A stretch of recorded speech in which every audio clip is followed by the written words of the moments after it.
بسم الله الرحمن الرحيم.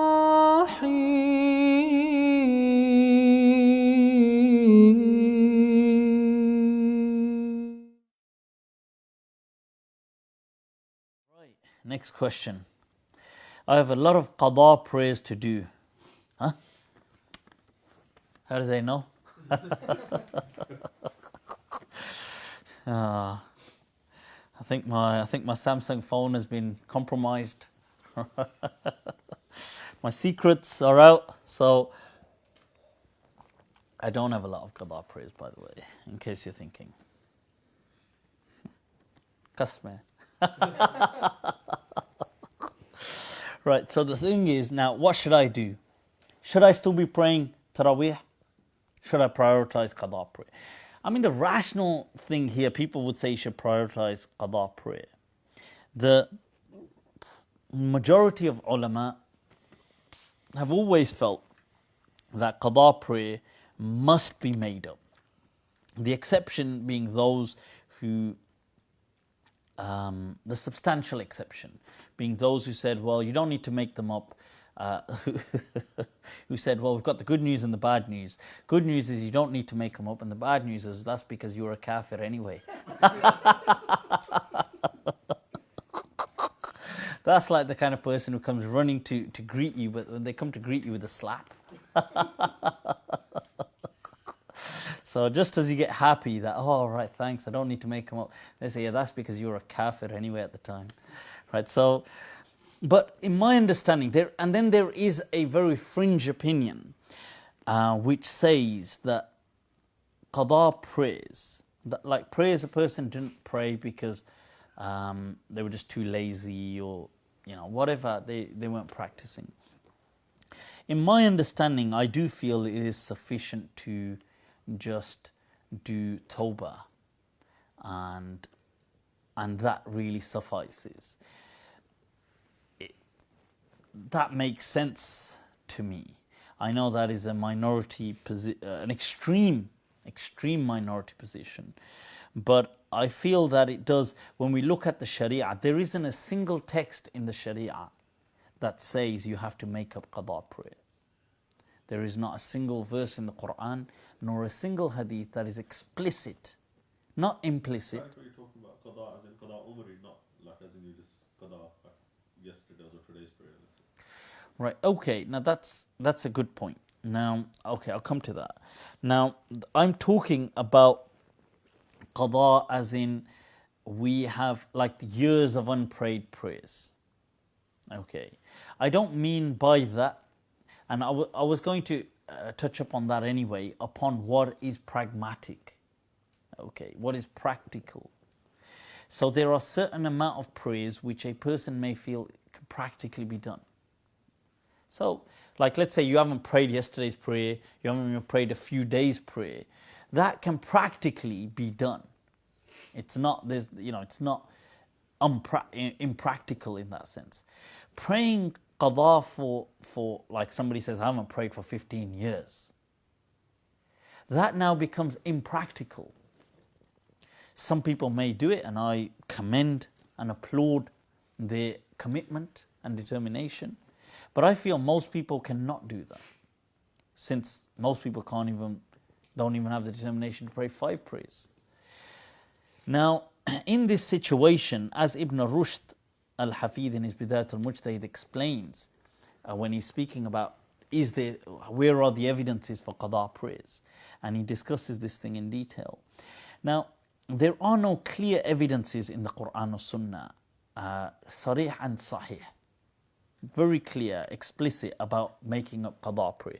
There is a hadith about man nama an salatin aw nasiyaha falyusalliha hina dhakaraha. Anybody who forgot or was asleep, as in oblivious to salah, like out of his control, oblivious to it, when he awakes, let him make up that prayer. When he wakes up, let him make up that prayer. Now, the thing is, okay, this is speaking about the sleeping person and the forgetful. But what about the person who's neither, who's intentionally leaving them? Now, some people will say, yeah, well, that should be attached. Because if the forgetful person is doing it, why not the one who's intentionally doing it? And there's no harm in attaching that. Hence, I would say, if you, let's say today, I missed a salah because of something, and we have a hadith. Allahu Akbar. Allah, see how the daleels just come.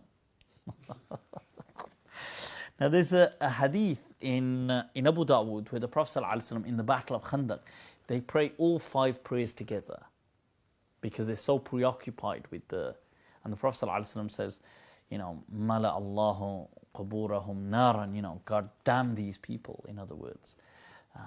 Those people who said, can you say God damn?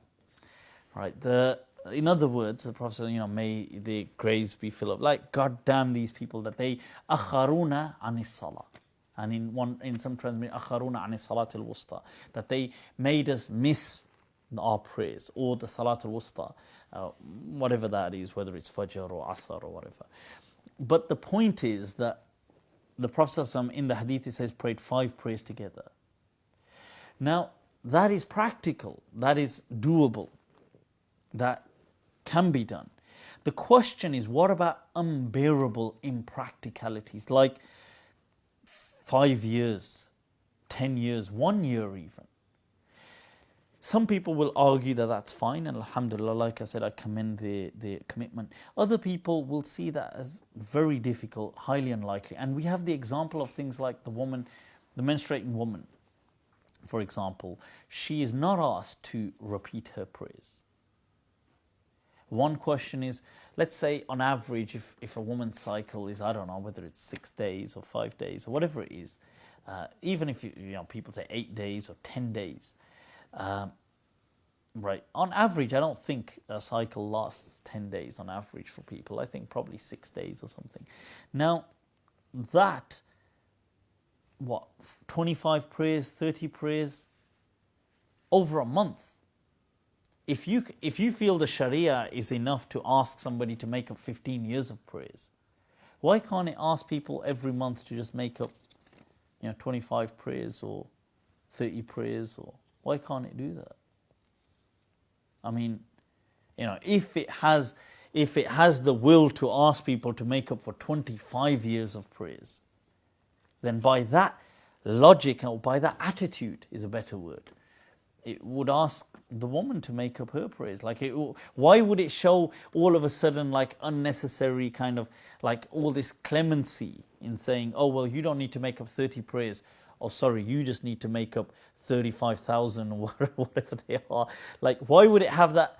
That's just, the disparity between that is so huge. It doesn't make any sense. So in my understanding, I would go with the opinion, and it is a fringe opinion, but saying that tawbah is sufficient and the person just focuses on what is from now, from the moment they start praying till their future. So anything they're missing in between, they do make up. But as to the years that went before, I don't feel that they're obliged to make up that. And I think another good daleel, Allah. See, the daleels just come. See what I mean? Look at that. Abu Muawiyah isn't even paying attention. The dalail are coming, that they're pouring. See, there's the famous hadith of al-musi' li salatihi, the person who comes and prays, and he isn't praying properly. And the Prophet ﷺ said, innaka lam tusalli, you haven't prayed. And he gets up and he prays, and he says, you still haven't prayed. He gets up and he prays, still haven't prayed. And then he says, but this is all I know. And the Prophet says, okay, let me show you how you pray. Now the Prophet doesn't tell him to repeat his previous prayers. Point.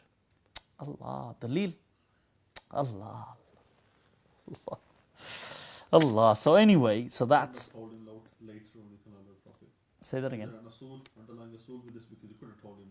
No, I mean, there's nothing known, and generally the hadith say, I mean, the principle says that ta'khirul bayan an waqt al-haja la yajuz, that if something is necessary to be told there and then it cannot be delayed.